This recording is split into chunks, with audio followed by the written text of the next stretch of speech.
الله وبركاته. الحمد لله نحمده ونستعينه ونستغفره ونؤمن به ونتوكل عليه ونعوذ بالله من شرور انفسنا ومن سيئات اعمالنا من يهده الله فلا مضل له ومن يضلل فلا هادي له واشهد ان لا اله الا الله وحده لا شريك له واشهد ان سيدنا مولانا محمدا عبده ورسوله. اما بعد فقد قال الله تعالى في القران العظيم وفي القران المجيد بعد اعوذ بالله من الشيطان الرجيم بفضل بسم الله الرحمن الرحيم. يا ايها الذين امنوا اجتنبوا كثيرا من الظن إن بعض الظن إثم ولا تجسسوا ولا يغتب بعضكم بعضا أيحب أحدكم أن يأكل لحم أخيه ميتا فكرهتموه فاتقوا الله إن الله تواب رحيم. صدق الله العلي العظيم. وقال نبينا محمد صلى الله عليه وسلم ثلاث لازمات لأمتي الطيرة والحسد وسوء الظن. صدق رسول الله صلى الله عليه وسلم. எல்லாம் வந்த அல்லாஹ்வின் ரஹ்மத்தும் மகஃபிரத்தும் நம் அனைவர் மீதும் வந்து சேரட்டுமாக. நாம் வாழும் காலமெல்லாம் அல்லாஹுக்கும் அல்லாஹுடைய தூதர் இறுதி தூதர் முஹம்மது ரசூலுல்லாஹி ஸல்லல்லாஹு அலைஹி வஸல்லம் அவர்களுக்கும் முழுமையாக கட்டுப்பட்டு வாழ வேண்டும், ஈமானோடும் இறை அச்சத்தோடும் வாழ வேண்டும் என்று ஆரம்பமாக எனக்கும் உங்களுக்கும் வசியத்து செய்கின்றேன். கணியத்திற்குரிய அல்லாஹ்வின் நல்லடியார்களே, அல்லாஹ்வுக்காக மூமின்கள் பாவக் கரைகளிலிருந்து தூய்மையாக வாழ வேண்டும்.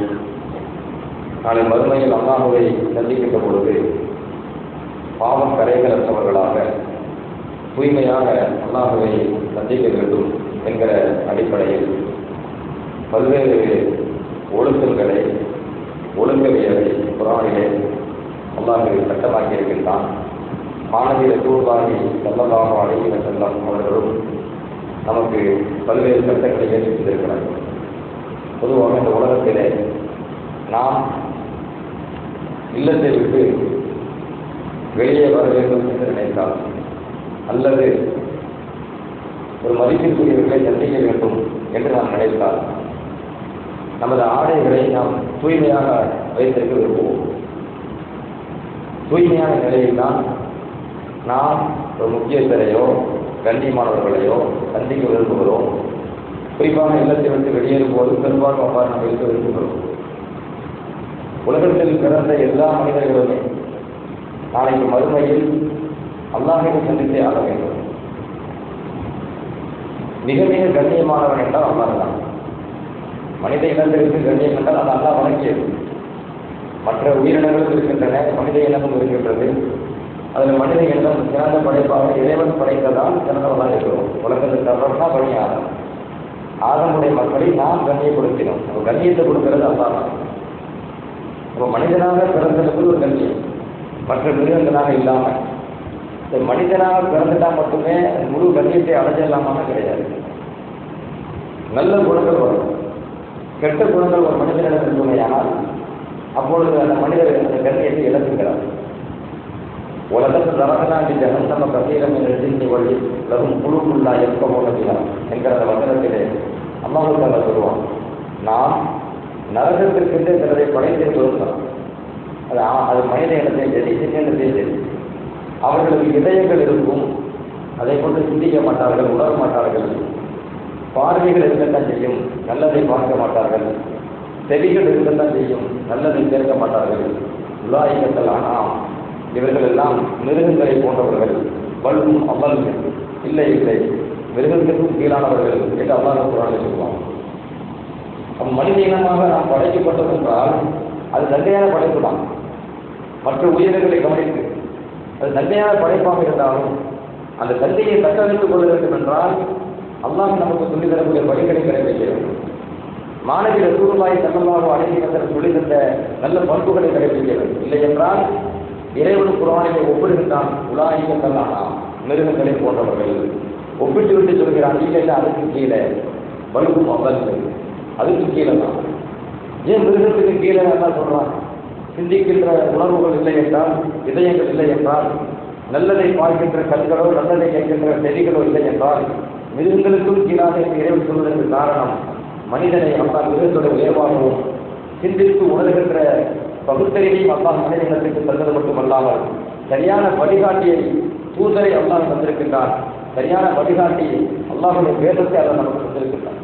எந்த கையில் இருந்த பிறகு அதையெல்லாம் ஒதுக்கிவிட்டு புறக்கணித்து விட்டு மனிதன் ஒரு தீய பாதையில் செல்கின்ற பொழுது அவனை அல்லாஹ் ஒப்பிடுகின்ற பொழுது மிருகத்துக்கு கீழாக ஒப்பிடுகின்றான். எண்ணித்திருக்கூடியவர்களே, அல்லாஹ்வுடைய வசனத்திலே ஒரு தடை இருக்கு. பொதுவாகவே இந்த தடை செய்யப்பட்ட இந்த குணம் அது நம்ம மக்களிடத்தில் எல்லோரிடத்திலுமே யாராக இருந்தாலும் சரி, நம்ம தனிமையை சிரித்து பார்த்தவையானால் தடை செய்யப்பட்ட அந்த குணம் நம்ம இடத்துல இருக்கும். நல்லா பாதுகாக்கிறோம், எல்லா கெட்ட குணங்களே இருக்கும். என்ன கெட்ட குணம் சொன்னால் அடுத்தவரை தவறாக நினைத்தல் ஒன்று. இரண்டாவது, அடுத்தவர்கள் குறையை துருவி ஆராய்தல். 2. மூன்றாவது, பிறரை புறம் பேசுதல். 3. இந்த 3 குணங்களும் பொதுவாக மக்களிடத்தில் எத்தனையோ கெட்ட குணங்கள் இருந்தாலும் இந்த குணங்கள் மிகைத்திருக்கும். பெருமான ரசூலுல்லாஹி ஸல்லல்லாஹு அலைஹி வஸல்லம் அல்லாஹ் ஒரு வசனத்தை இறக்குகிறான், யா அய்யுஹல்லதீன ஆமனூ ஜத்தனிபூ கஸீரன் மினல் மூமின்களே, நீங்கள் பிறரை பற்றி வீண் கற்பனை செய்வீங்கள்ல யூகம், அந்த யூகத்தை தவிர்த்துக் கொள்ளுங்கள். அவர் இப்படி இருப்பார், அப்படி இருப்பார், ஒரு கற்பனை செய்யறதில்ல யூகம், அதை தவிர்த்துக் கொள்ளுங்கள். இந்த பாவம் தான் நிற்கும். சில எண்ணங்கள், சில யூகங்கள் அது கெட்டது.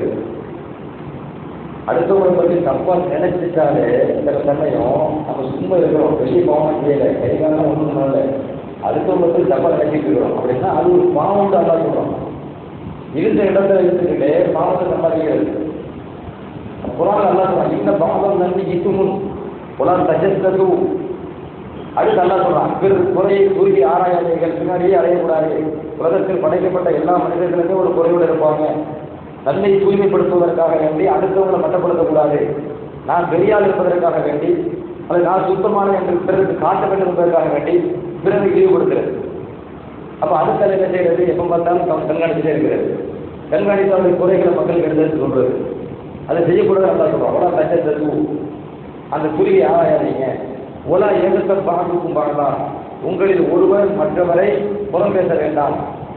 ஐயுக்கும் அகத்துக்கும் ஐயகுலம் அகி வைத்தல், உங்களில் ஒருவர் தன் இறந்து போன சகோதரன் இறைச்சியை சாப்பிட விரும்புவாரா? இறந்து போயிட்டாரு சகோதரர், அவருடைய இறைச்சி இறந்து போன சகோதரர் உடம்பை வெட்டி அந்த இறைச்சியை சாப்பிட யாராச்சும் விரும்புவாங்களா? இப்போ கரிசுமோ அதை வெறுப்பீங்கல்ல, அந்த மாதிரி இதையும் வெறுக்க நம்ம சொல்றோம். அவர் இறந்து, அதாவது சகோதரனுடைய இறைச்சியை சாப்பிடுவதற்கு சமம் என்று அல்லாஹ் சுப்ஹானஹு வ தஆலா ரொம்ப கடுமையான ஒப்பீடு, கடுமையான ஒப்பீட்டுக்கு சொல்றான். மத்தப்புல்லா, அல்லாஹ்வை அஞ்சிக் கொள்ளுங்கள், தப்ப செய்யாதீங்க. அப்ப தொடங்கும் போது மூமின்களே ஆரம்பிச்சு அல்லாஹ்வை அஞ்சிக் கொள்ளுங்கள் அல்லாஹ் எச்சரிக்கை செஞ்சு அந்த வசனத்தை முடிக்கும் போது முடிக்கலாம். இன்னமாக தவ்வாபுர் ரஹீம், இந்த தப்பு நடந்திருக்கும், ஆனா தௌபா செஞ்சிருங்க, அல்லாஹ் கருணையாகும். எல்லா மக்களிடத்திலையும் இந்த குறைகள் நிறையவே இருக்கலாம்.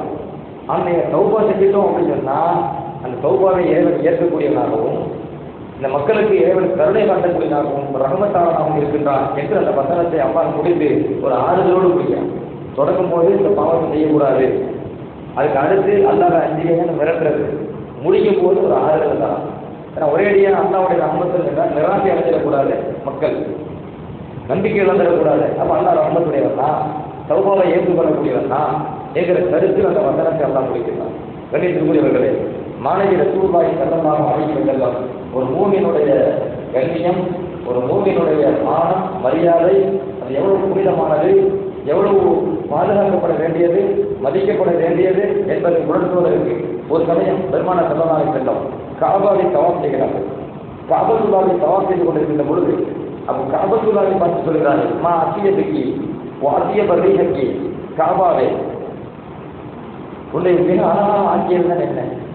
உன்னை அல்ல ரொம்ப அழகாக்கியிருக்காங்க, உன் மனத்தை அல்ல ரொம்ப அழகாக்கி இருக்கின்றார். ஆனந்தமக்கி குடும்பத்தக்கி உன் கண்ணியத்தையும் உன் மரியாதையும் அல்ல ரொம்ப அதிகமாக ஆக்கியிருக்கின்றார். கஅபத்துல்லாஹை பார்த்து பெருமானார் ஸல்லல்லாஹு அலைஹி வஸல்லம் எழுதுகிறார்கள், உன் மரியாதையை உன் கண்ணியத்தை எல்லாம் ரொம்ப அதிகப்படுத்தி வச்சிருக்கிறானே என்று சொல்லிவிட்டு அடுத்து சொல்கிறார்கள், வல்லதி நஃப்ஸு முஹம்மதின் பியதிஹி, இந்த முஹம்மது ஸல்லல்லாஹு அலைஹி வஸல்லம் உயிர் யாருடைய ஆதிக்கத்தில் இருக்கிறதோ அது அல்லாஹ்வின் சத்தியப்பட்டு சொல்கிறேன், லஹுர்மத்துல் முஃமின் அஅலமு இன்தல்லாஹ் ஹுர்மத்தம் மின்கி, ஒரு மூமினுடைய மானம் மரியாதை, ஒரு மூமினுடைய கண்ணியம் அது அல்லாஹ்விடத்தில் மிகப்பெரியது உன் மரியாதையை விட என்று பெருமானார் ஸல்லல்லாஹு அலைஹி வஸல்லம் கஅபத்துல்லாஹை பார்த்து சொல்கிறார்கள். உனக்கான அந்த மரியாதை கொடுத்திருக்கிறார், உனக்கான மரியாதையை விட மிக அதிகமாக ஒரு மூமினுடைய கண்ணியத்தை அல்லாஹ் பாதுகாக்கிறார். பெருமானார் சொல்றாங்க, எனவே ஒரு மூமினை பற்றி எண்ணுவதாக இருந்தால் வஹி இல்லா கைர், ஒரு மூமினை பற்றி நீங்கள் யூகம் கொள்வதாக இருந்தால் நல்லதாகவே நினைங்கள், தப்பா யாரையும் நினைக்கக்கூடாது. தவறாக நினைக்கின்ற பழக்கத்தை விட வேண்டும் என்று பெருமானார் ரசூலுல்லாஹி ஸல்லல்லாஹு அலைஹி வஸல்லம் சொன்ன செய்தி இப்னு மாஜாவில் பதிவு செய்யப்பட்டிருக்கிறது. என்றால் மூமின்களுடைய மானம், அவருடைய மரியாதை அது முழுக்க முழுக்க புனிதமானது, பாதுகாக்கப்படக்கூடியது. எனவே யாரும் யாரையும் இழிவுபடுத்த வேண்டும் என்ற நோக்கத்திலோ யாரையும் குறைபடுத்த வேண்டும் நோக்கத்திலேயோ பின்னாடி செல்லக்கூடாது, புறம் பேசக்கூடாது என்ற சட்டத்தை குர்ஆனில் ஏற்றிருக்கான். கண்ணியத்திற்குரியவர்களே, பெருமானார் ஸல்லல்லாஹு சொல்லுவாங்க, என் குடும்பத்திலே ஒரு 3 கெட்ட குணம் காணாமல் இருந்துகிட்டே இருக்கும். சலாசும் லாசிமாசும் உம்மத்தி, ஒரு 3 கெட்ட குணங்கள் என் உம்மத்தில் எப்போதும் காலங்காலமாக இருந்துகிட்டே இருக்கும். அந்த 3 குணங்கள் என்ன? பெருமானார் ஸல்லல்லாஹு சொல்றாங்க, அஸ்ஸீரத்து வல் ஹஸது வஸூஉல் வல். முதலாவது கெட்ட சகுனம் பார்த்தல், கெட்ட சகுனம் பார்த்தல். இரண்டாவது பிறரை பொறாமை கொள்ளுதல். மூன்றாவது அடுத்தவரை பற்றி தீய எண்ணம் கொள்ளுதல். இந்த 3 கெட்ட குணங்கள் என் உம்மத்தில் காலங்காலமாக இருந்து கொண்டே இருக்கும். அப்போ சஹாபி கேட்டாங்க, மா யுதிஹிபு ஹுன்ன யா ரசூலல்லாஹ் நிம்மன் ஹுன்ன ஃபீஹி, இந்த 3 குணங்களும் ஒரு மனிதனிடத்தில் இருக்கிறது என்றால் அவர் அந்த குணத்தை அழிப்பதற்கு போக்குவதற்கு என்ன செய்ய வேண்டும்? இல்லைங்க அவர் குணத்தில் இருக்கிறது, அந்த குணத்தானது போயிடும், தூய்மையாகணும். அதுக்கு என்ன பண்றது? மாணவி ஸல்லல்லாஹு அலைஹி வஸல்லம் அவர்களிடத்தில் கேட்கப்பட்ட பொழுது ஸல்லல்லாஹு சொன்னாங்க, இதா ஹஸன்த ஃபஸ்தகுஃபிர் இல்லாஹ், யாரும் ஏதாவது நீங்கள் பொறாமை பிடிச்சிட்டீங்க அப்படின்னு சொன்னால் உடனே நீங்கள் அல்லதை செய்யப்பட்டுட்டீங்க. இந்த பொறாமை அப்படின்னா என்ன விளக்க தெரியாது. சரியத்தின் பார்வையில் பொறாமை அப்படின்னு சொன்னால் அடுத்தவருக்கு கிடைத்த நேமத்தை இருக்குது இல்லை, அந்த நேமத்தை அவர்களுக்கு போயிடணும், அவர்கிட்ட அழிஞ்சிடும், அழிஞ்சு அதை மாதிரி நேமத்தை தனக்கு கிடைக்கணும்னு ஆசைப்படுறது. அதுக்கு பேர் தான் பொறாமை. அரபியில் வந்து ஒரு வார்த்தை ஜிபுத்தன்னு ஒரு வார்த்தை இருக்கு, ஜிபுத்தன் அது இந்திரத்தில் கூடும், ஹசது கூடாது. ஜிபுத்தன் என்கிற அரபுக்கு என்ன விளக்க சொல்லிடுறாங்க, என்ன அப்படின்னு கேட்டீங்கன்னா, ஒரு ஆளுக்கு ஒரு நேமத்து இருக்குது, அவருக்கு இருக்கிற நேமத்து மாதிரி எனக்கும் வேணும்னு ஆசைப்படுறது. அப்படி நினைச்சு அது கூடும், மார்க்கத்தில் கூடும். நேமத்தை சொல்றேன், அவருக்கு இருக்கிற மாதிரி எனக்கும் வேணும் அப்படி நினைக்கணும். எப்படி நினைக்கக்கூடாது? அவர்கிட்ட இருக்கிற நேமத்தை அவர்கிட்ட போயிடும், அவர்கிட்ட அழிஞ்சு போய் அந்த நேமத்து எனக்கு கிடைக்கணும், அந்த மாதிரி நேமத்து தனக்கு கிடைக்கணும் அப்படின்னு நினைக்கிறது ஹசது. அதுதான் பொறாமை. அது இதெல்லாம் தெரிவிக்கிறது. அது வெறுமான நேரம் சொல்றாங்க, யார் மேலையாவது பொறாமை இருக்காங்க, இதான் ஹசத்தை பிரஸ்தாபம் தெரிவிக்கலாம். யார் மேலாவது பொறாமை வந்து விட்டால் உடனே எச்சை பண்ணிக்கிறீங்க. நம்மளும் அறியாமல் வந்து பொறாமை வந்துடணும். அப்படி பொறாமை வந்து எச்சை பண்ணிக்கிறோம். அப்படி எச்சை பண்ணிச்சா அந்த பொறாமை பிடிக்கிற குணம் பார்த்தீங்களா, அது அல்லாஹ் கொஞ்சம் உள்ளதை எடுத்துக்கணும். ஒரு மனசு உள்ளது எந்த அளவுக்கு அது ஆழமாக பதிஞ்சிருக்கோ அது கொஞ்சமாக தெரியும். லைட்டாக கொஞ்சம் ஒரு தடவை எச்சு பண்ணி போயிடும். ரொம்ப ஆழமாக பதிஞ்சிருந்தா அந்த டிஸ்டிக்பார் எப்பொழுதெல்லாம் மக்கள் வருகிறது அப்பொழுதெல்லாம் டிஸ்டிக்பார். அந்த டிஸ்டிக்பார் செய்ய அந்த உள்ளத்தில் உள்ள அழுக்கு அதை அழிச்சுக்கிட்டே இருக்கும். கண்டிப்பாக சொல்லுவாங்க. அடுத்து பெருமானார் சொல்லுவாங்க, ஒதிகாம் தனத்த பலாசு மக்கி, அடுத்தவரை பற்றி ஒரு கெட்ட எண்ணம் வருதுன்னா அந்த கெட்ட எண்ணத்தை உடனே உள்ளத்தில் உறுதிப்படுத்துகிறாங்க.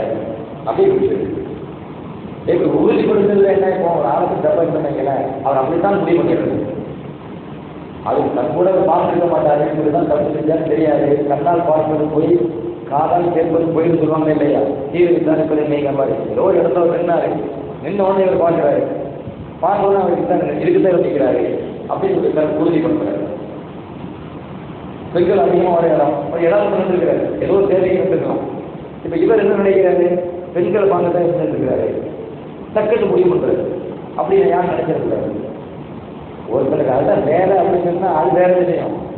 அதை கண்டிக்கணும், அதுக்கு சட்டம் போடணும், அதுக்கு பனிஷ்மெண்ட் கொடுக்கணும், அதுவெல்லாம் தெரியும்.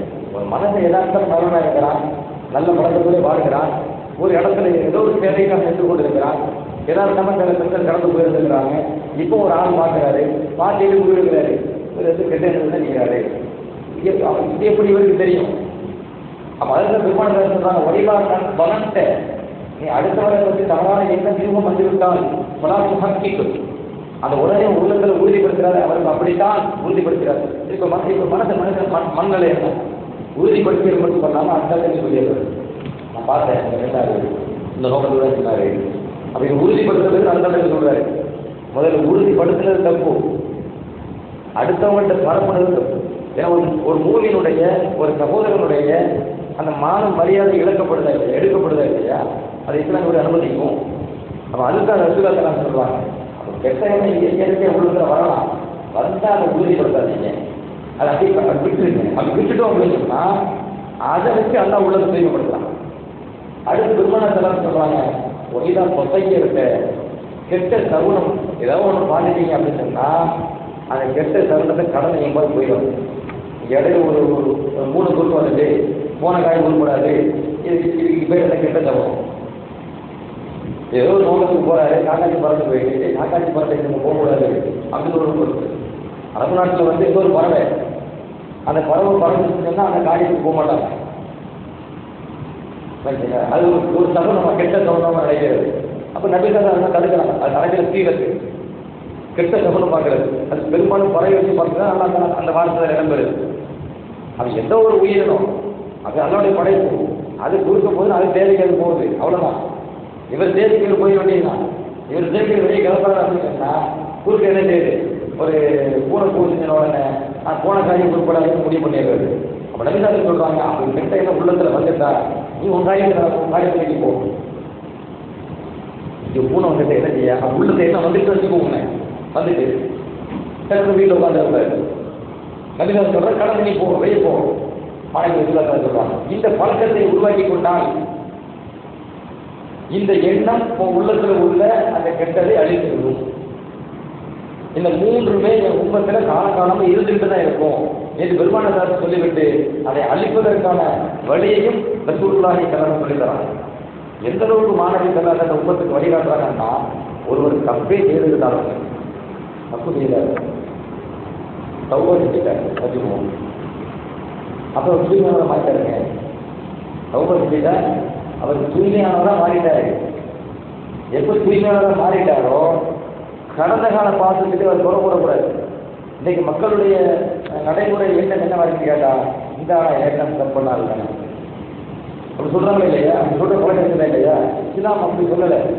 ஒரு தவறு ஒருவர் செய்கிறார், அதற்கான தௌபாவை அவர் செய்கிறார், அதற்கான தண்டனை அவர் பெறுகிறார் என்றால் அந்த தௌபாவுக்கு பிறகு அவர் தூய்மையானவர். அத்தாயிபும் என்ற நன்மை கமல்லாம் கம்பளவும். ஒரு பாவத்திலிருந்து உண்மையிலேயே மனம் வருத்தி திரும்பி தௌபா செய்தவர் அவர் பாவத்தை செய்யாதவை போன்றவர். ரசூலுல்லாஹி சொல்றாங்க, ஹதீஸ்ல வருதுங்க, மாஹி என்கிற ஒரு சஹாபி ரலியல்லாஹு அன்ஹு நபிகளாக வந்தவரா, யார் ரசூலுல்லாஹ் தக்பீர் செய்கிறார், அல்லாஹ்வின் தூதரே என்னை தூய்மைப்படுத்துங்கள், பாவக் கரைகளை விட்டு என்னை தூய்மைப்படுத்துங்கள். இந்த வார்த்தை கவனிங்க, பாவக் கரைகளை விட்டு என்னை தூய்மைப்படுத்துங்கள் அப்படின்னு சொன்ன உடனே இது மற்ற மக்கள் எல்லாம் நினைப்பாங்க, என்ன பாவம் பண்ணிங்க, பெரிய பாவியாக கிடப்பா, டக்குனு அவரை பாவி தான் போகும். இல்லை, எனக்கு பாவங்களை தூய்மைப்படுத்துங்கன்னு ஒரு ஆள் நம்ம சொல்றாங்கன்னா உங்க பெரிய பாவியாக இருப்பானோ அப்படி இல்லை. மாணவி தர நினைச்சாங்க அப்படின்னு சொன்னா வயசத்தை ஈர்த்து சந்தர்ப்பத்தில் இல்லை, ஏன் என்ன பண்ணுற தூய்மைக்கு அண்ணாண்ட பாவனுக்கு மேற்பாடுறாங்க. இது என்ன தூய்மைக்க கூடாது, அண்ணாண்ட போயிட்டு அண்ணாண்ட பாவனுக்கு வேலை எவ்வளோ அழகான வழிகாட்டல். இது ரசூலுல்லாஹி ஸல்லல்லாஹு அலைஹி யாரும் கூட பேச மாட்டாங்க. இந்த உம்மத்துக்கு என்ன வழி காட்டுறாங்கன்னா, நீங்க அதுதான் பேசுனா அவன் தப்பா இருப்பாங்கல்ல, நாளைக்கு பேசுறது மாறி பேசுவாங்கல்ல. பெருமானத்துக்கு அழகான வழிகாட்டல் கொடுக்குறாங்க. நாளைக்கு உலகத்தில் தூய்மையான உள்ளம் கொண்டவங்க பெருமான கலந்தாலே இருக்கும். அவங்க என்ன வழிகாட்டுறாங்கன்னா, நீ சொல்லிட்டா வராதப்பா, ஃபஸ்ட்டாக புரியல, போய் எல்லா இடத்துக்கும் பாம்பு கேளு, ஒரு தூபி இல்லை அவன் சௌபாகி. அந்த சகாஜி திருப்பி போயிட்டாரு, மனசு கேட்கல, மீண்டும் வருகிறார், யார் ரசூலுல்லாஹ் தக்பீர் செய்கிறார், அல்லாஹ்வின் தூதரை தக்பீர் கொடுத்துங்கள். சிலதாக அப்படின்னு சொன்னாங்க. ஏன்பா வரிசை பெற்றால் திரும்ப போகிறாரு மனசேகல திரும்ப வருகிறார். 3 முறை போய்கிட்டு வர்றாரு. 4வது முறை அவர் மாணவி சிறந்தாமத்தை வந்த உடனே ரசூலுல்லாஹி ஸல்லல்லாஹு அலைஹி வஸல்லம் அவர்கள் அந்த சஹாபியிடம் கேட்கிறார்கள், சீமா உண்ட தீர்வுக, நான் எந்த பாவத்தை விட்டு உன்னை தூய்மைப்படுத்துவதில்லை, திரும்ப வருது, எந்த பாவத்தை விட்டு நான் உன்னை தூய்மைப்படுத்துவது என்று மாணவி சரதாரி கேட்டபோது அந்த சஹாபி சொல்கிறார், என்ன நான் அல்லாஹ் ரசூலுல்லாஹி பெரிய விபச்சாரத்தை செஞ்சுட்டேன், அந்த பாவத்தை நான் தூய்மைப்படுத்துகிறேன், இப்பவும் கவனிக்கிறேன், ரசூலுல்லாஹி சார்ந்த நடைமுறை பார்க்கிறேன், என்ன விபச்சாரம் கிடையாது, எவ்வளவு பெரிய கொடுக்குறாரு, அந்த பாவத்தை செஞ்சா திருமணம் ஆனவர் அந்த பாவத்தை செஞ்சா மரண தண்டனை. மரண தண்டனாலும் சாதாரண தண்டனை கிடையாது, மிக கொடுமையான தண்டனை, கல்லால் அடித்து கொள்ளணும் சட்டம். திருமணம் ஆகாதவர்கள் விபச்சாரம் செஞ்சிருந்தா, திருமணம் ஆகாத விபச்சாரம் செஞ்சிருந்தா 100 தண்டனை குர்ஆன் சொல்லுது. இப்போ மாயிதேங்கிற சஹாபி திருமணம் ஆனவர், திருமணம் ஆன சஹாபி எழுதுறாரு, நான் ஒரு விபச்சாரம் செஞ்சுட்டேனே, ஏன்னா அந்த பாவத்திலிருந்து தூய்மைப்படுத்துகிறேன் என்று பெருமானார் சொல்றாங்க. அப்போ அவர் உள்ளத்தை பாருங்க, நாம எல்லாம் சந்திக்க போறோம். உலகத்துல விபச்சாரங்கிற பேர் 10 பேர் சொன்னாலும் உலகத்துல முடிச்சு போயிடும். நாளைக்கு மறுமையில அல்லாஹ் சந்திக்கும் தூய்மை சந்திக்கணுமா இல்லையா? அந்த சஹாபியுடைய பரிசுத்தமான எண்ணம். ஆனால் ரசூலுல்லாஹி ஸல்லல்லாஹு அலைஹி வஸல்லம் என்ன பண்றாங்க அப்படின்னு சொன்னா, என்ன இவர் விபச்சாரம் செய்ய சொல்றாரு, அதிகம் இவர்கிட்ட பைத்தியமாக கேட்டாங்க. யாரும் கல்லால் அடிமைக்கு கொண்டு விரும்புவாங்களா? எவ்வளவு வேதனை, எவ்வளவு வேதனை. அபிஷேக் ஜுனூன் இவர்கிட்ட பைத்தியமா? அப்போ சகாபாக்கள் சொல்றாங்க, லைட் வசூலும் பைத்தியம் தெளிவான அழுதான். அடுத்த சில கேட்டாங்க, சரிவா பண்றேன், சரி பைத்தியம் விட்டுருங்க, தண்ணியை அடிச்சுட்டாரா கேட்டேன். ஏன்னா தண்ணி குடிச்சிருந்தாங்க, ஆராயம் குடிச்சிருந்தாலும் புத்தி வேலை செய்யாது தானே, நம்ம என்ன பேசணும் தெரியாது தானே. அப்படி என்ன பேசுறது தெரியாம வந்து இருக்காங்க, தண்டனை என்ன தெரியாம அடிச்சு போடணும் தண்டனை, அது தெரியாம வந்து பேசுறாரா, சரிப்பா நம்புறேன், எது ஆராயம் குடிச்சாரா? உடனே ஒரு சஹாபி எழுந்து நிற்கிறார். ஒரு மனிதர் ஒரு சஹாபி எழுந்து போய் அது பக்கத்துல போய் அது முகத்துல வாய் பக்கத்தில் முகந்து பார்க்கிறார்.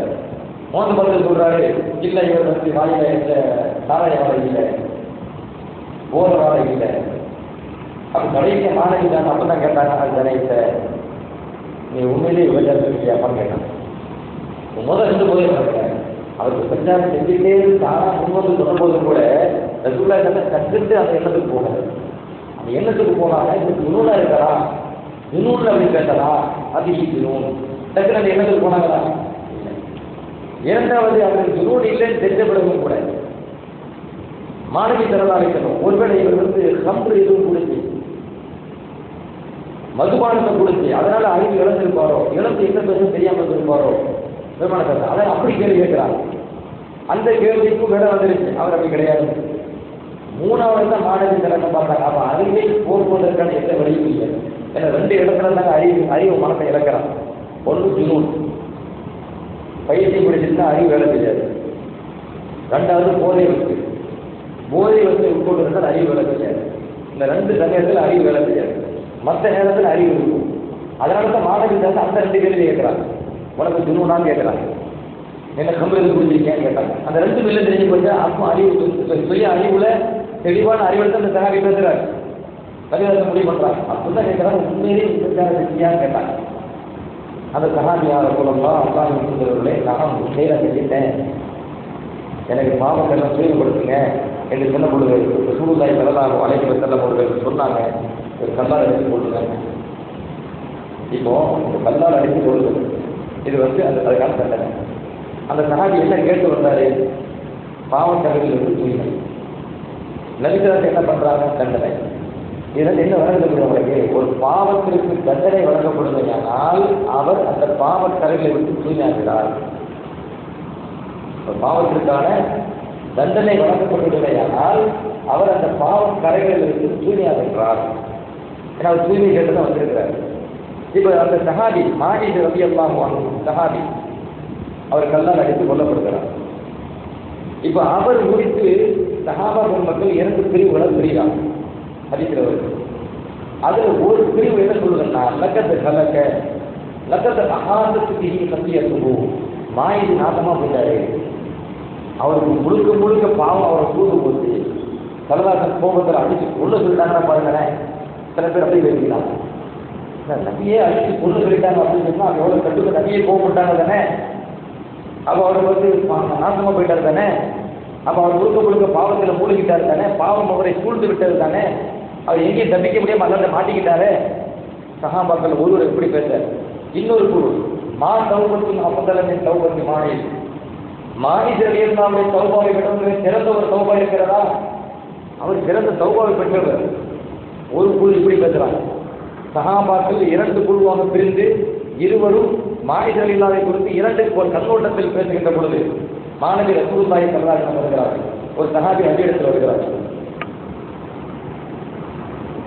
மாணவி ரசூலுல்லாஹி ஸல்லல்லாஹு அலைஹி வஸல்லம் அதே மாநிலத்தில் கொடுத்த ரசூலுல்லாஹி ஸல்லல்லாஹு அலைஹி சொல்லுவாங்க, நீ அறிந்த ரசூலியை கண்டேன் மாடி அருமை மக்களே, மாநிலர்களுக்கான தனிப்பட்ட பொருள் கவுபாக்கப்பா மன்னிப்பு கேளுங்க. அப்போ சஹாபாக்கள் சொல்றாங்க, மாநிலவர்களை மன்னிப்பாயாக. அப்போ ரசூலுல்லாஹி ஸல்லல்லாஹு அலைஹி சொன்னாங்க, அவருக்கு தண்டனை வழங்கப்பட்டிருக்கு. அல்லாஹ் அவருடைய தௌபாவை ஏற்றுக்கிட்டான். லக்கத தாப தௌபத்தன், அவருக்கு அல்லாஹ் மிகப்பெரிய தௌபாவை ஏற்றுக்கொண்டான். எந்த அளவுக்கு ஏற்றுக்கொண்டார் என்றால் லவ் குஸிமத் பைன உம்மத்தின் லஃபத்திஅத்துஹும், அவருக்கு வழங்கப்பட்ட அந்த தௌபா, அந்த ஒரு மனிதனுக்கு வழங்கப்பட்ட அந்த தௌபா ஒட்டுமொத்த உம்மத்திற்கு பங்கிட்டு கொடுக்கப்பட்டாலும் அதை விட விசாலமானது.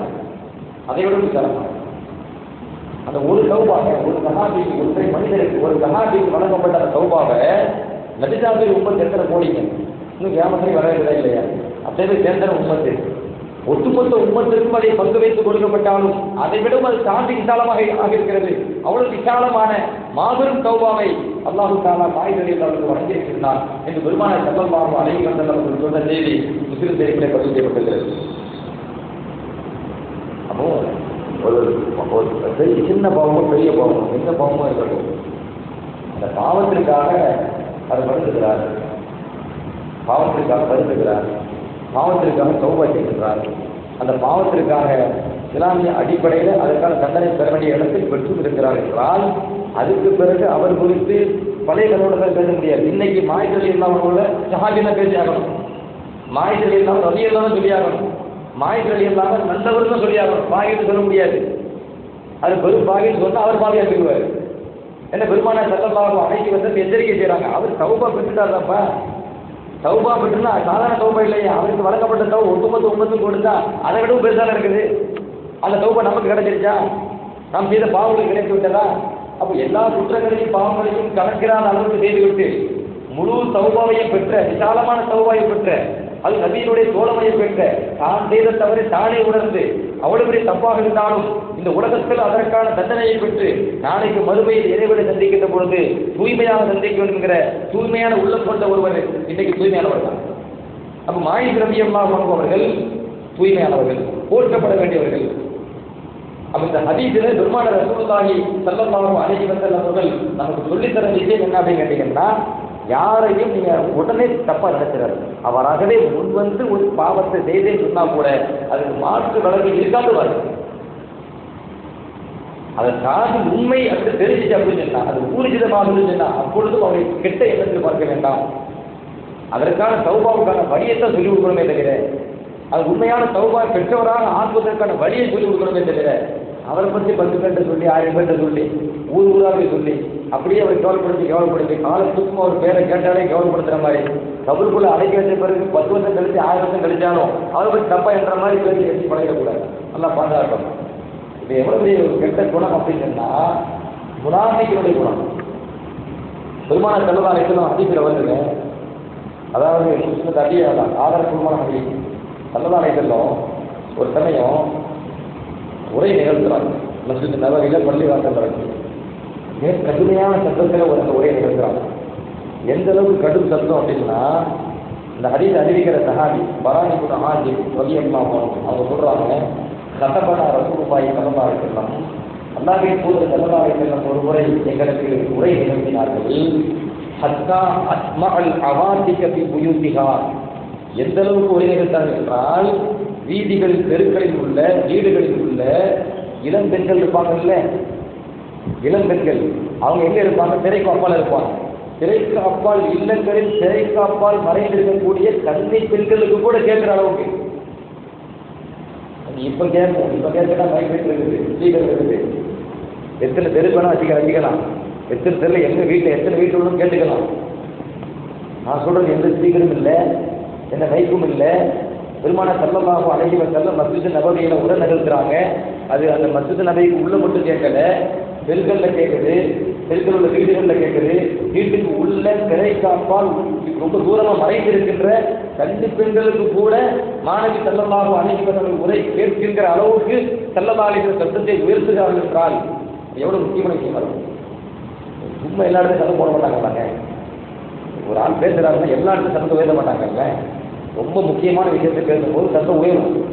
நார்மலாக பேசும்போது சத்தம் கீழே இறங்கிடும். இப்போ பெருமாள் சத்தத்தை உயர்த்துறாங்க. உயர்த்தி என்ன சொல்றாங்க? யா மஅஷர மன் ஆமன பிலிசானிஹி லா ததுகாபு அல் முஸ்லிமீன். நாவளவில் ஈமான் கொண்ட கூட்டத்தார்களே, லா ததுகாபு அல் முஸ்லிமீன், முஸ்லிம்களை நீங்கள் புறப்பேசாதீர்கள். நாவளவில் ஈமான் கொண்டவர்களே. இன்னொரு அறிவியல் உலகம் ஏதோ கூட ஈமானு கல்விஹி, உள்ளத்தில் ஈமான் நுழையாதவர்களே. அப்ப உள்ளத்தில் ஈமான் இல்லை, நாக்கில் மட்டும் ஈமான் இருக்கு. ஆமன்து பில்லாஹ் வ மலாயிகத்திஹி நாக்கில் இருக்கு. லா இலாஹ இல்லல்லாஹ் முஹம்மது ரசூலுல்லாஹ் நாக்கில் இருக்கு, உள்ளத்தில் இல்லை.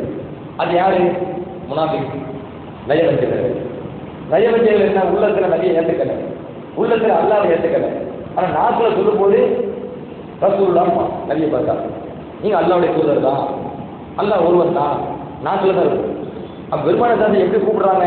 யா மஅஷர மன் ஆமன பிலிசானிஹி வலம் யதுகுல் ஈமான் கல்பஹு, நாவளவில் ஈமான் கொண்டு உள்ளத்தில் ஈமான் செல்லாத கூட்டத்தார்களே. அதாவது முனாஃபிக்குகளே அப்படின்னு கூப்பிடணும், முனாஃபிக்குகளே, நயவஞ்சகர்களே அப்படின்னு கூப்பிடணும். அப்படி கூப்பிட்டா அது அவங்களுக்கு மனசை பாதிக்கும். வார்த்தையை மாற்றுறாங்க. எவ்வளவு கண்டியம் பாருங்களேன். ஒரு விஷயம் ரெண்டு இடமா பேசுறாங்க ஒரே விஷயத்தை. நாவளவில் ஈமான் கொண்டு உள்ளத்தில் ஈமான் செல்லாத கூட்டத்தார்களே சொல்லும் போது அதுவும் ஒண்ணுதான். நயவஞ்சகர்களே, முனாஃபிக்குகளே சொன்னாலும் ஒண்ணுதான், கருத்து ஒண்ணுதான். ஆனா பெருமான சரதாரை செல்லும் டைரக்டா தாக்க மாட்டாங்க. திருந்ததுக்கான வழி இருக்கணும். அதுக்காக மென்மையா பேசுவாங்க. பெருமான சரதாரை மென்மையா பேசுவாங்க. ஏதோ ஒரு வகையில் திருந்தினா சரி. அதே நேரத்தில் நபிசுராஜ் அந்த பேரை சொல்லி அனைத்து ஒரு விஷயத்தை சொல்ல போறாங்கன்னா அது நயவஞ்சக குணம் தான் அர்த்தம். அப்ப நாவளவில் ஈமான் கொண்டு உள்ளத்தில் ஈமான் செல்லாத கூட்டத்தார்களே, லா ததுகாபு அல் முஸ்லிமீன், முஸ்லிம்களை நீங்கள் குறை கூறாதீர்கள். ஒலா தத்தபிஉ அவ்ராத்திஹிம், அவர்களுடைய குறையை பின்தொடர்ந்து செல்லாதீர்கள். குறையை தேடி பின்னாடியே போகாதீங்க. ஃபஇன்னஹு மன் யத்தபஉ அவ்ரத அஹீஹி, எந்த ஒருவன் தன் சகோதரன் குறையை தேடி பின்னால் அலைகிறானோ, யத்பஉல்லாஹு அவ்ரதஹு, அல்லாஹ் அவனுடைய குறையை வெளிப்படுத்த ஆரம்பித்துவிடுவான், ஆராய ஆரம்பித்துவிடுவான். ஒமன் யத்பஉல்லாஹு அவ்ரதஹு, யாருடைய குறையை அல்லாஹ் வெளிக்காட்ட வேண்டும் என்று நாடுகிறானோ, யஃபல்லாஹு ஃபீ ஜௌபி பைத்திஹி, அவரை அல்லாஹ் கேவலப்படுத்துவான். வெளியில் வச்சு கேவலப்படுத்த மாட்டான், வேற ஏதோ ஒரு பரிசை கேட்க மாட்டான். அவர் வீட்டுக்கு உள்ளதை கேவலப்படுத்துவான், வெளியே கொண்டு போக மாட்டான். பெருமான ரசூலுல்லாஹி ஸல்லல்லாஹு அலைஹி வஸல்லம் சொல்வார். அப்போ அடுத்தவர்களை குறை பேசக்கூடாது, அடுத்தவர்கள் குறையை தேடி அடையக்கூடாது, குறிப்பாக புறம் பேசக்கூடாது என்று மாணவி ரசூலுல்லாஹி ஸல்லல்லாஹு அலைஹி வஸல்லம் அவர்கள் சொல்லிவிட்டு அதை என்ன சொல்ல வராங்க அப்படின்னா, அது முனாஃபிக்குடைய பண்பு. சரி, குறை பேசுவதனுடைய நோக்கம் என்ன? அடுத்தவர்கள் குறையை தேடி அடைய நோக்கம் என்ன? ஒருவரை இழிவுபடுத்துவது. அப்ப அது நோக்கமாக இருக்கு. அப்ப அடுத்தவருடைய குறையை தேடி இழிவுபடுத்த அழைச்சோம் அப்படின்னு சொன்னா அதை செய்பவர் எல்லாம் இழிவுபடுத்துறாங்க. இவரு யாரை குறை தேடி அலைகிறாரோ, யாரை இழிவுபடுத்த நாடுறாரோ, அவர் தேடி போய் ஒவ்வொரு ஆட்டையும் சொல்லிட்டு இருப்பாரு. அப்ப எங்க கொஞ்சம் வெளிப்படுத்துறாரு? அவர் குறைய வெளியே போய் அல்லாஹ் என்ன பண்ணாரு? தண்டனையா? உன்னை வெளியே வரைக்கும் போக தேவையில்லை, வீட்டுக்குள்ளே பண்ற பாரு. அதோட பெரிய தண்டனை. வீட்டுக்கு உள்ள அது ஆள விஷயமாக பெற்றோர்கள் இருக்கிறாங்க, மனைவி இருக்கிறாங்க, மக்கள் இருக்கிறாங்க, எல்லாரும் முன்னாடியே வச்சு நல்லா பாதுகாக்க கேவலப்படுத்துறாங்க அப்படின்னு சொன்னா அது எவ்வளவு உச்சகட்ட தண்டனை, அது எவ்வளவு பெரிய கேவலம் அது. அப்ப பெருமான ஸல்லல்லாஹு அலைஹி வஸல்லம் அவர்கள் எச்சரிக்கை செய்கிறார்கள் என்றால் அது இந்த உம்மத்தில் உணர்த்துறாங்க, தப்ப செஞ்சிடக்கூடாது. முனாஃபிக்குடைய பண்பு அது அல்லாஹ் அவருடைய கோபத்திற்கான பண்பு. ஒரு மனிதன் தப்பு செய்யறாங்கன்னா அது அல்லாஹ் கோபப்படுறவன் தான். ஆனா தப்பு வெளிப்படுத்துறது அதாவது பண்படும் கோபப்படலாம். ஏன்னா அல்லாஹ் சத்தாரு, அல்லாஹ் சத்தாரு. மீண்டும் மீண்டும் ஒரு இதை மனசில் வச்சுக்கங்க. அல்லாஹ் வந்து சத்தாரு, அல்லாஹ் வந்து கஃபார். இது எப்போதும் மறந்துடக்கூடாது. சரிங்களா? சத்தார்னா என்ன? செய்கிற பாவத்தை மறைக்கக்கூடியவர், செய்கிற பாவத்தை மறைக்கக்கூடியவர். அல்லாஹ்வுடைய அடியார்கள் செய்கிற பாவத்தை அல்லாஹ்வுக்கு தெரியுமா தெரியாதா? படிச்சு தெரியும். மனசனுக்கு தெரியாம யார் எவ்வளவு தப்பு பண்ணணும், அல்லாஹ்வுக்கு தெரியாம யாரும் எந்த தப்பு பண்ண முடியாது. படிச்சு தெரியும். அல்லாஹ் அவ்வளவு தெரிஞ்சுதான் நல்லா மறைச்சு பாதுகாக்கிறான். அவ்வளவு தெரிஞ்சுதான் அல்லாஹ் அந்த பாவங்களை மறைச்சு கண்ணியப்படுத்துறான். எல்லாருடைய பாவத்தையும் அல்லாஹ் வெளிப்படுத்துறான்னு சொன்னா யாருக்கும் கண்ணியம் இல்லாமல் இருப்பாங்க, யாரும் யாரையும் கண்ணியம் இல்லாமல் பார்த்துருவாங்கல்ல. அப்போ மனித இடத்துக்கு ஒரு கண்ணியம் இருக்குது, அந்த கண்ணியத்தை எல்லாம் கொடுக்கணும்னு நினைக்கிறான். அப்படி சில பாவத்தை நல்ல கண்ணியம் 2 விஷயத்தை சொல்றாங்க. பாவத்தை எல்லாம் மறைக்கிறான். ஒரு அடியார் பாவம் செய்யறது எல்லாம் கோவப்படுவாங்க, மறைக்கிறான். அந்த பாவத்தை வெளிப்படுத்துறது எல்லாம் கோவப்படும், கடும் கோவப்படும். செய்யும் போது வர கோபத்தை விட தாண்டி அந்த குற்றத்தை அடுத்தவங்களுக்கு பகிரங்கப்படுத்தும் போது ரொம்ப கோவப்படும். ஒண்ணு நான் ஒரு அதிகை சொல்றேன், ஆதரவுமான அதிகை சொல்றேன். இந்த பாவமே 2 வகையா இருக்குது. பாவம் செய்யறது சொல்றேன், நான் பாவத்தை தூண்டலை. இஸ்லாம் என்ன சொல்லுதுன்னு சொல்ல வரேன்.